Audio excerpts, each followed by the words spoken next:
నేను రీసెంట్ టైంలో చూసిన one of the best movie ఇది. 'జయం ముందు భయమేల మనస'. ఈ మూవీ అయితే 4 ఇయర్స్ స్ట్రగుల్ తర్వాత ఇప్పుడు ఈటీవీలో స్ట్రీమింగ్ అవుతుంది. లైఫ్‌లో ఒక్కసారైనా ఫ్రెండ్స్‌తో సడన్‌గా ట్రిప్ వెళ్దాం అనుకుంటే, ఇంట్లో వాళ్ళు మాత్రం ఏం పని లేదా అని అడిగే సిచ్యువేషన్ ఉంటుంది కదా!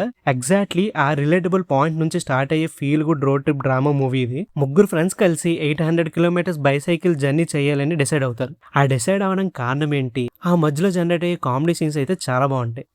కానీ అది మాత్రం అంత ఈజీ కాదు. ఇంట్లో scoldings and family pressure and వాళ్ళకున్న personal fears and financial problems మధ్య ఆ జర్నీని కంప్లీట్ చేయడానికి వాళ్ళు ఫేస్ చేసిన సిచ్యువేషనే మెయిన్ మూవీ స్టోరీ. ఇంకా మెయిన్ మూవీ థీమ్ గురించి మాట్లాడాలనుకుంటే friendship and self belief and courage ని అండ్ లైఫ్ లో వచ్చే అబ్స్టకల్స్ ని ఓవర్కమ్ చేయడం. జర్నీ అంటే డెస్టినేషన్ ఒకటే రీచ్ అవడం కాదు, మన గురించి మనం తెలుసుకోవడం అనేది చెప్పడానికి ట్రై చేసింది ఈ మూవీ.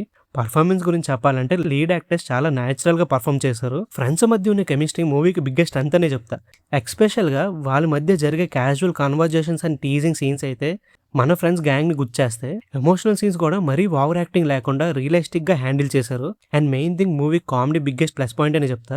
మూవీలో కామెడీ అయితే ఫోర్స్డ్ గా ఎక్కడా లేదు. ఫ్రెండ్స్ మధ్య జరిగే encounters and trip planning scenes అయితే అండ్ ఇంట్లో పేరెంట్స్ తో ఆర్గ్యుమెంట్స్ అండ్ రోడ్ లో వచ్చే ఫన్నీ సిచ్యువేషన్స్ అయితే చాలా న్యాచురల్ గా నవ్వించాయి. చాలా ప్లేసెస్ లో అయితే మన college days and trip memories అయితే గుర్తొస్తాయి. అండ్ ఇదే కాకుండా మూవీలో ఎమోషనల్ డెప్త్ కూడా చాలా బాగుంటుంది. అదైతే నేను చెప్తే మీరు పక్కా మిస్ అవుతారు. సో డైరెక్ట్ గా మూవీలోనే చూడండి.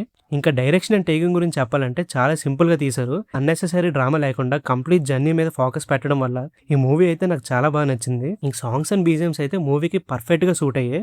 ఎడిటింగ్ కూడా చాలా ప్లేస్ లో స్మూత్ గా ఉంది, కానీ కొన్ని ప్లేసెస్ లో అయితే కొంచెం రష్ లాగా అనిపించింది. ప్రొడక్షన్ వాల్యూస్ అయితే చాలా సింపుల్ గా రియలిస్టిక్ ఫీల్ అయితే ఇచ్చాయి. ఇంక ఈ మూవీ ఎందుకు చూడాలంటే, ఈ మూవీలో ఉన్న డ్రామా అండ్ ఎమోషనల్ కోసం పక్కాగా చూడొచ్చు. హ్యాపీగా నవ్వుకుందాం అంటే ఈ వీకెండ్ కి మంచి ఆప్షన్ అనే చెప్తా. అండ్ మీలో ఇంకెవరైనా ఈ మూవీ చూసుంటే మీకు ఎలా అనిపించింది అనేది కామెంట్ సెక్షన్ లో చెప్పండి. ఇంకా నెక్స్ట్ వీడియోలో కలుద్దాం. Bye bye.